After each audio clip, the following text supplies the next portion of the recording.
entremezclaron con las hijas de los hombres. Dios los guardó en oscuridad para prisiones eternas. Desde que se crearon los seres angelicales, ellos no mueren. Génesis capítulo 6. Vamos a explicar esto porque existen muchas lagunas en cuanto a esta enseñanza y mucha confusión. Génesis capítulo 6. Dice así: aconteció que cuando comenzaron los hombres a multiplicarse sobre la faz de la tierra, les nacieron hijas y les nacieron hijas, que viendo los hijos de Dios que las hijas de los hombres eran hermosas, tomaron para sí mujeres, escogiendo entre todas. Y dijo Jehová: no contenderá mi espíritu con el hombre para siempre, porque ciertamente él es carne, mas serán sus días 120 años. Había gigantes en la tierra en aquellos días, y también después que se llegaron los hijos de Dios a las hijas de los hombres, y les engendraron hijos. Estos fueron los valientes que desde la antigüedad fueron varones de renombre. Verso 5. Y vio Jehová que la maldad de los hombres era mucha en la tierra, y que todo designio de los pensamientos del corazón de ellos era de continuo solamente el mal.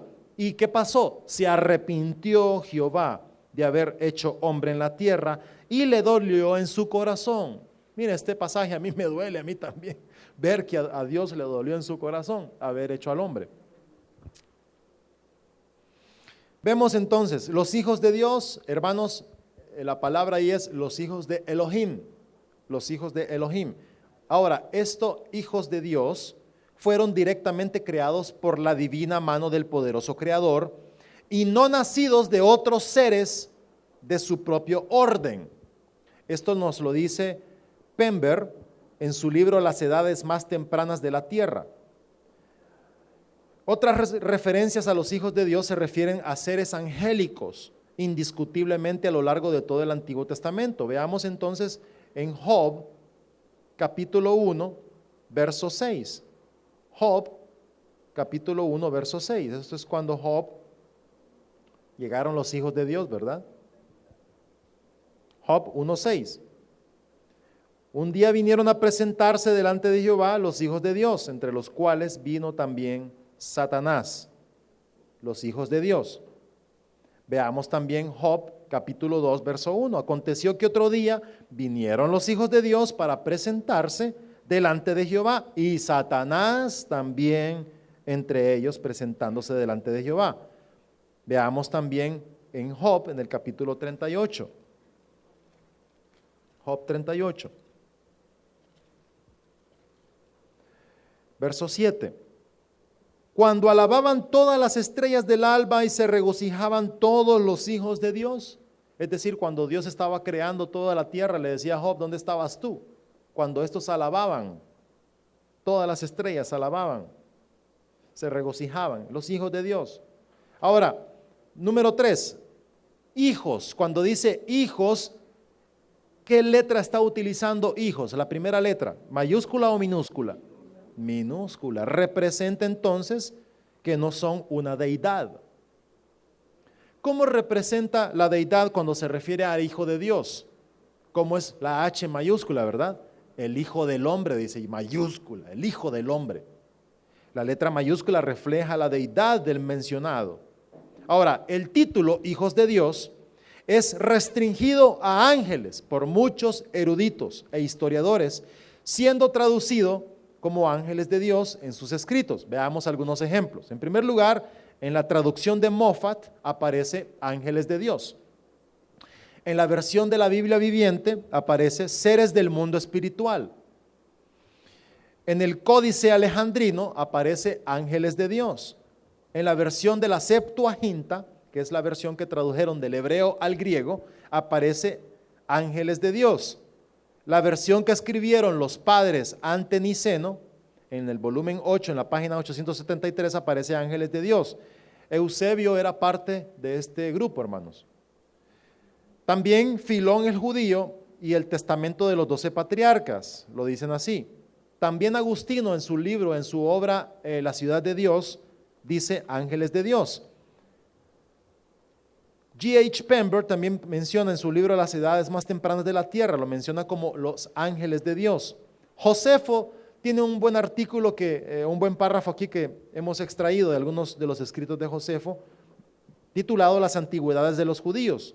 Dice así: muchos ángeles de Dios se unieron con mujeres y engendraron hijos que resultaron injustos y menospreciadores de todo lo que era bueno, debido a la confianza que tenían en su propia fuerza. Para la tradición es que estos hombres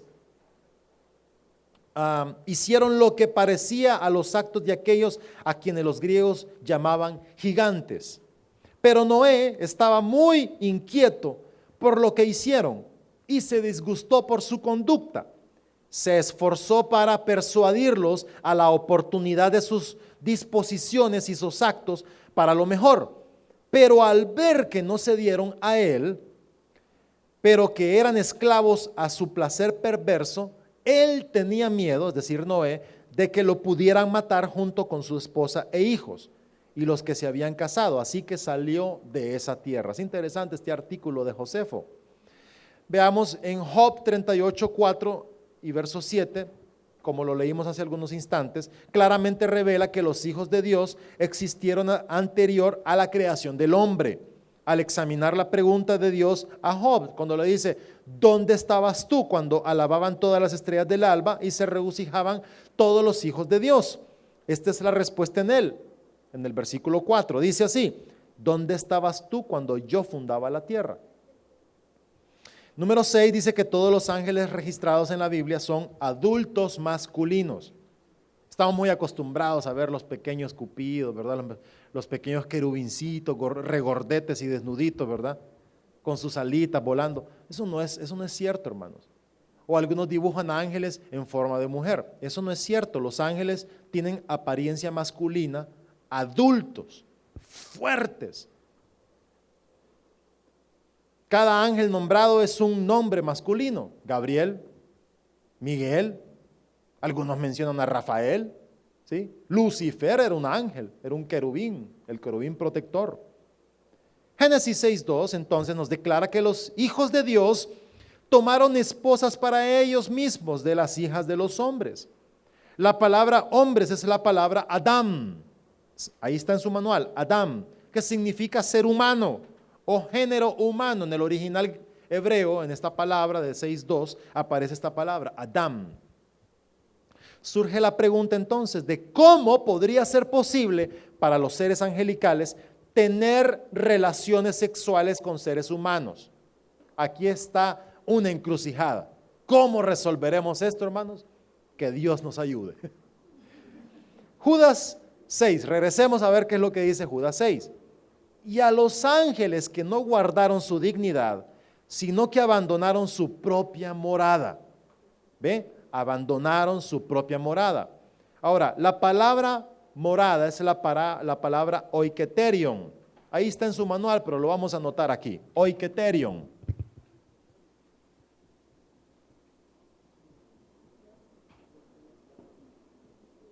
Oiketerion. Esta palabra griega significa usado, y fue usado solamente 2 veces en el Nuevo Testamento. Que dije palabra griega, ¿verdad? ¿Sí?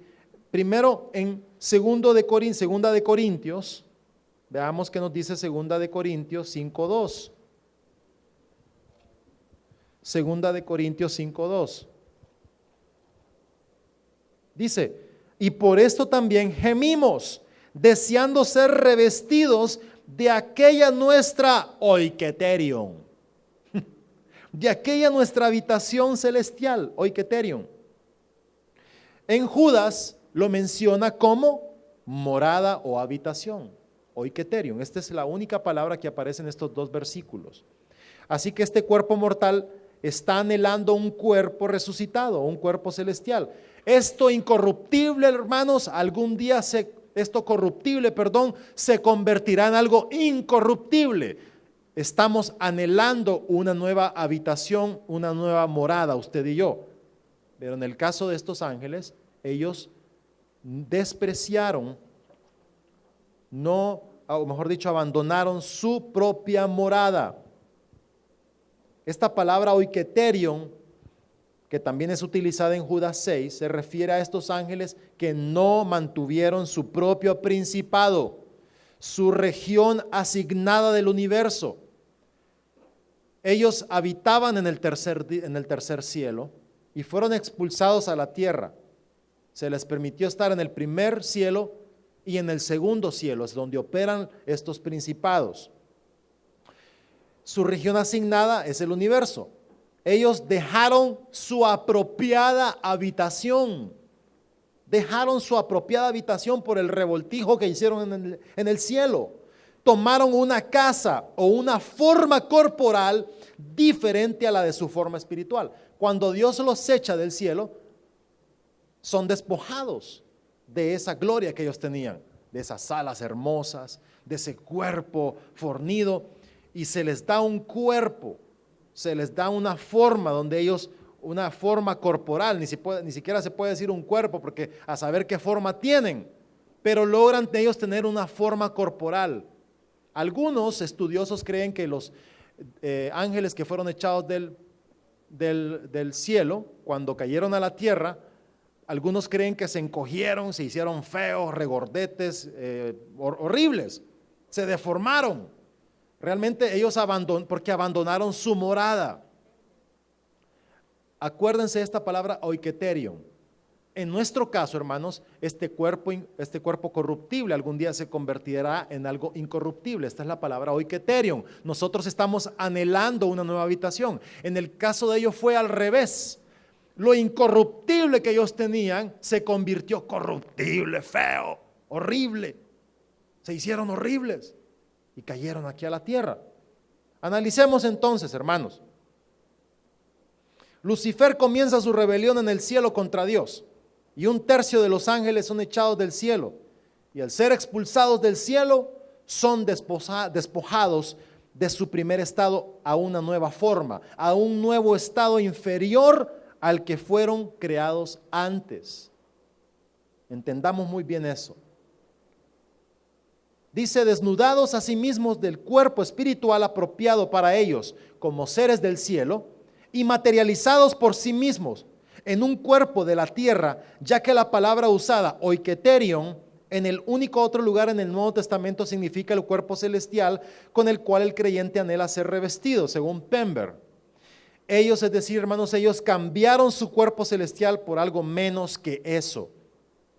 Al parecer, hermanos, estos ángeles, ya sea voluntaria o por medio de la caída, experimentaron una disminución de su primer estado en el ámbito espiritual y residencia a un ámbito natural de convivencia con la humanidad. La gente no lograba entender si ellos eran ángeles caídos de Dios. Podríamos decir que eran una especie de monstruos, si se pudiera decir, algo totalmente deforme a lo que la raza humana es. Sé que muchos de ustedes estarán en su cabeza ahorita en estos momentos pensando tantas cosas, pero vamos a seguir para que podamos entender más. La vieja pregunta de si habrá un cielo asexuado se responde en Mateo 22:30, donde Jesús enseña que en la resurrección ni se casarán, ni se darán en casamiento, sino que serán como los ángeles de Dios, pero los ángeles de Dios que están en el cielo. Ok, entendamos muy bien eso. Esta declaración no dice que los hombres y las mujeres dejan de ser hombres y mujeres en el cielo, sino que simplemente aborda el hecho de que no habrá necesidad de casarse con el fin de mantener el sistema de procreación funcionando. Es decir, hermanas, cuando estén en el cielo no tienen que preocuparse que allá ustedes no van a dar a luz más hijos, ya no más, ¿verdad? Pero ya no habrá necesidades de mantener ese sistema de procreación funcionando porque ya no habrá más muerte, ya no habrá más llanto, la muerte se terminará. Debido a la referencia respecto a los ángeles en este versículo, algunos concluyen que Jesús está declarando la incapacidad de los seres angélicos que participen en relaciones sexuales. Esa no es la intención o el tema de este versículo, entendámoslo bien. Recuerde, todas las referencias a los ángeles en la Escritura son de género masculino, no neutro. Veamos entonces Génesis 6:4 nuevamente.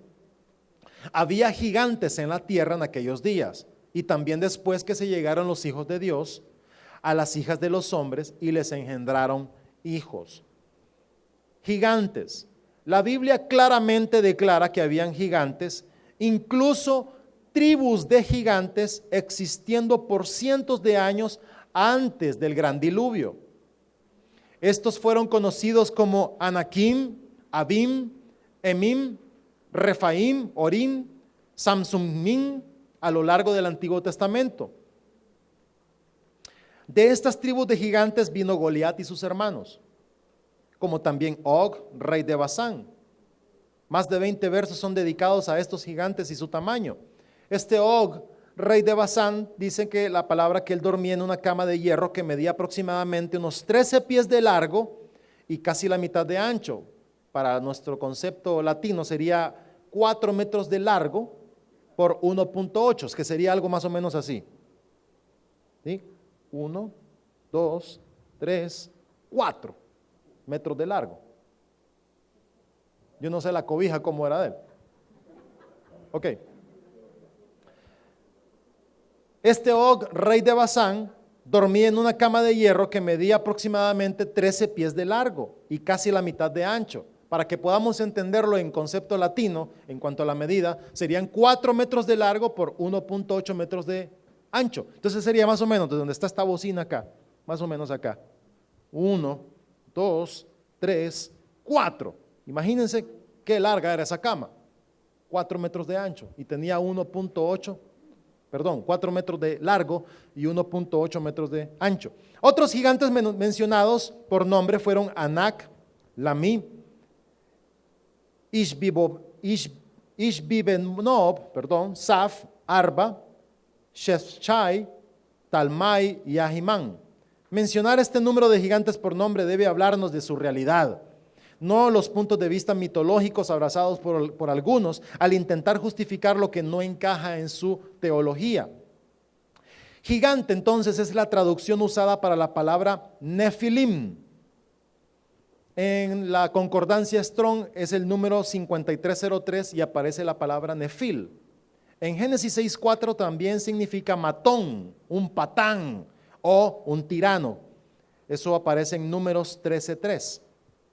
Hay algunas evidencias de los gigantes, evidencias arqueológicas de los gigantes, como pueden ver en la foto. Miren el semejante cráneo que este hombre encontró en una mina. El cráneo es casi el mismo tamaño que su tronco, ¿no? Grande. Evidencias arqueológicas. Cuando esto se ha descubierto, hermanos, esto es algo que los escépticos, los ateos se quedan con la boca abierta. Realmente este libro es real, dicen ellos. Claro, hombre, es real. Dios está permitiendo que se hayan este tipo de evidencias. Mire qué grande es esa osamenta encontrada. Mire la cabeza de ese gigante, el tamaño casi de esa persona que está cerca de él. Habían gigantes de gran estatura. Se cree que habían gigantes hasta de 36 pies de alto. Se cree, bueno, la palabra dice que este Goliat medía casi 3 metros de alto. ¿Se pueden imaginar el tamaño de ese gigante? Es increíble, hermanos, increíble. Estos gigantes fueron feroces tribus que oprimían naciones enteras. Ahora, ¿de dónde salieron estos gigantes? La descendencia de los hijos de Dios y las hijas de los hombres, hermanos. Esa unión de los ángeles caídos con las hijas de los hombres. Como dice Génesis 6:4, había gigantes en la tierra en aquellos días y también después que se llegaron los hijos de Dios a las hijas de los hombres y les engendraron hijos. Ahora, estos fueron los valientes que desde la antigüedad fueron varones de renombre. La palabra gigante también tiene una interpretación más completa de la palabra hebrea nafal. En la concordancia Strong es el número 5307, que significa caer o los caídos. Esta palabra nafal significa caer o los caídos. De este modo se identifican los gigantes de Génesis 6:4 como la descendencia o la semilla de los caídos o los arrojados, los juzgados, los perdidos, los derrocados, los derribados y los expulsados del cielo, que cohabitaron con las hijas de los hombres. Ángeles sobrenaturales con mujeres mortales. Entonces aquí, hermanos, al explicar acerca de esta palabra oiketerion, que ellos dejaron su morada y recibieron un cuerpo inferior al que ellos tenían, entonces se explica por qué estos ángeles lograron tener relaciones sexuales con las hijas de los hombres, ahí están las evidencias de los gigantes, eran los hijos de esta unión de estos ángeles caídos con las hijas de los hombres. Es importante recordar que Dios predijo la batalla entre la simiente de Satanás.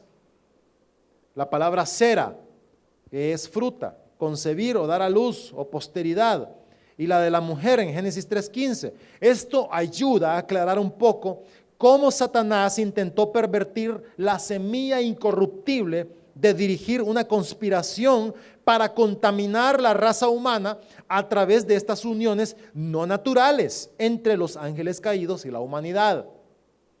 Hermanos, la agenda de Satanás era asignar a los ángeles que cayeron con él a un estado más bajo para tomar para ellos mismos mujeres con el único deseo de contaminar y pervertir toda la simiente del ser humano.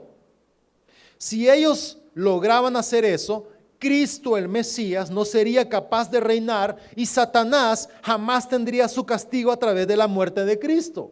Esto era delicado, hermanos. Los gigantes, cuando vinieron a la tierra, eran una superraza. El hecho de crear una superraza no es un pensamiento nuevo, hermanos. Los superhéroes. Por ejemplo, Hitler, en la Segunda Guerra Mundial, él trató de crear una superraza, la raza aria. ¿Sí? ¿Cuántos de ustedes saben de los avances científicos acerca de las células madres? Hoy en día los científicos están dirigidos a crear un mundo sin cáncer, sin leucemias, sin diabetes u otras enfermedades. En términos generales podemos decir que las células madres están en el cordón umbilical y son el origen del resto de células de las cuales se derivan todas las estructuras de la piel, de los músculos, de los huesos, de la sangre, de las fibras nerviosas y todos los órganos, los cuales poseen una gran capacidad para transformarse en casi cualquier tipo de tejido celular. Hoy en día hay bancos de células madres. Hoy en día, hermanos, usted puede ir a un banco de células madres cuando su esposa tenga a sus hijos y cuando su hijo nace, entonces ellos toman el cordón umbilical y de ahí toman una muestra de sangre. Y entonces guardan esa muestra de sangre porque ahí están esas células madres que si su hijo logra tener una enfermedad incurable, una enfermedad terrible como el cáncer o otras enfermedades terribles, puede ser curado a través de estas células madres porque pueden regenerarse. Es increíble lo que la ciencia ha alcanzado en estos últimos días. Por eso Daniel dice que en los últimos días la ciencia avanzará. Estamos viviendo los últimos días. Así que Satanás, su propósito era crear una superraza y contaminar la simiente de donde nacería el Mesías. Número 14 dice, estos fueron los valientes que desde la antigüedad fueron varones de renombre. Ahora, los valientes eran héroes, mortales de fuerza superhumana. No los caídos, hermanos, sino los que nacieron de esa unión. Este verso proporciona un puente para algunos de los relatos mitológicos, como algunos creen los dioses mitológicos, ¿verdad? Zeus, Neptuno. Algunos creen que estos eran nacidos de esa unión, aberrante, ¿no? de ángeles caídos con las hijas de los hombres.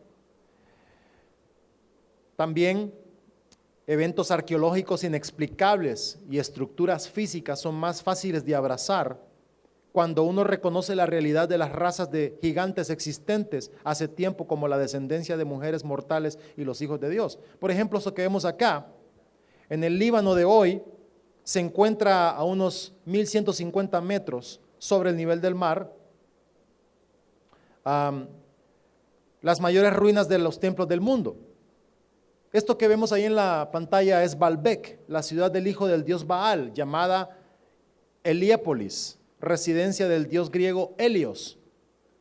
Las 6 columnas restantes que están ahí del cercano templo de Júpiter y su plataforma sobre la cual fue construido tienen tan gran tamaño, como pueden ver, que podría decirse que fueron construidas por gigantes. Mire las grandes columnas, mire ese individuo cómo se mira. ¿Eso cree usted que lo pudo haber hecho seres humanos de nuestro tamaño? Yo creo que no, hermanos. Fueron construidas por gigantes.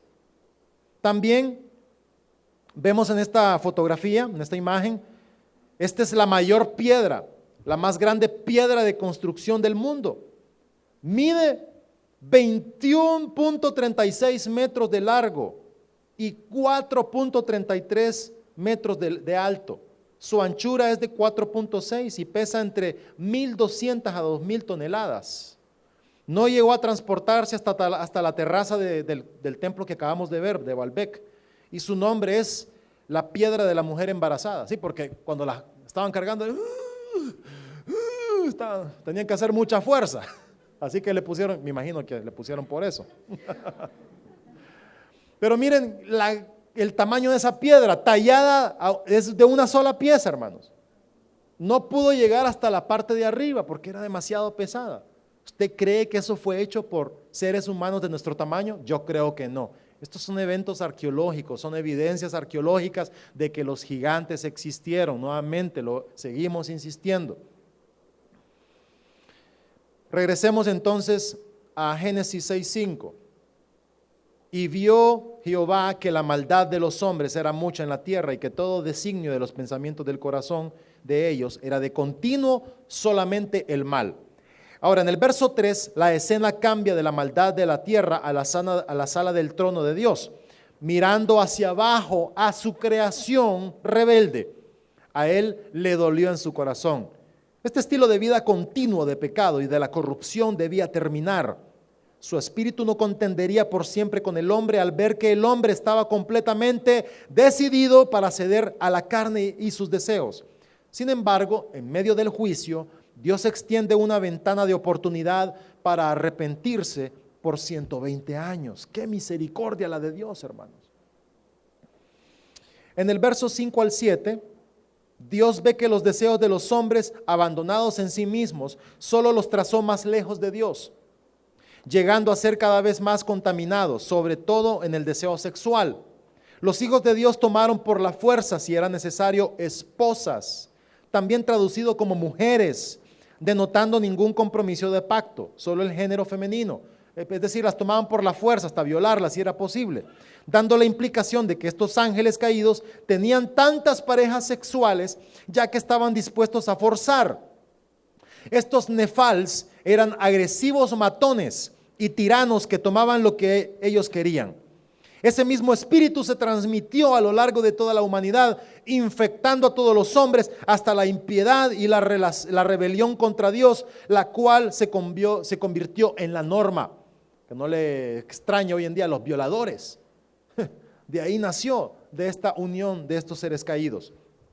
Lo que tenemos que comprender aquí es esto, hermanos. Cada creyente debe aprender a llevar sus pensamientos cautivos a la obediencia a Cristo.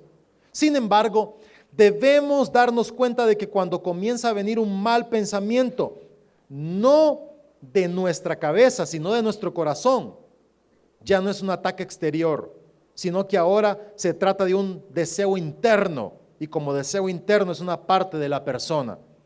Lo que Génesis 6:5 está diciendo es que esto ya no era un ataque satánico externo donde la gente está teniendo un fuego de malos pensamientos, no. Pero ahora este pensamiento está saliendo de sus corazones y cada pensamiento que tiene es de continuo solamente el mal. Ahora es parte de su carácter, su personalidad, ahora es parte de su naturaleza. ¿Por qué? Debido a que la creación de Dios había sido contaminada y pervertida por los hijos de Dios. La rebelión en contra de Dios, la rebelión en contra de la santidad, la rebelión en contra del orden, la rebelión contra la pureza. Ellos se rebelaron contra Dios en el cielo y ahora el mismo espíritu está ahora comenzando a trabajar en lo que ellos han logrado crear, los gigantes. En el versículo 2, hermanos, Dios ve una vez más la divagación continuada del hombre, de donde ahora su observación fue: toda carne había corrompido su camino sobre la tierra. Vea cómo dice el verso 12. Y miró Dios la tierra, y he aquí que estaba corrompida, porque toda carne había corrompido su camino sobre la tierra. ¿Qué le parece? Toda carne había corrompido. Todos estaban corrompidos. A través del mestizaje entre el hombre y los rebeldes ángeles caídos y persiguiendo sus propios caminos, ahora habían llegado a su lugar sin retorno. Hermanos, quiero que se den cuenta de lo grave que estaba ocurriendo aquí. Quiero que se den cuenta de lo cerca que estaba Satanás de lograr su objetivo. Solo 8 personas no se habían contaminado con la agenda de Satanás: Noé y su familia. De ahí todos estaban contaminados. El juicio debía ocurrir. Toda carne, tanto el hombre y la bestia, han sido contaminados al grado que la aniquilación es necesaria. La apostasía, hermanos, no es solo una acción, es la condición del hombre. La apostasía se produce como una mera acción. La apostasía ocurre cuando el corazón de un individuo está hacia Dios y luego revierte su corazón a la dirección contraria, opuesta, y lo que antes abrazaba de parte de Dios, ahora lo niega. Esa es la apostasía.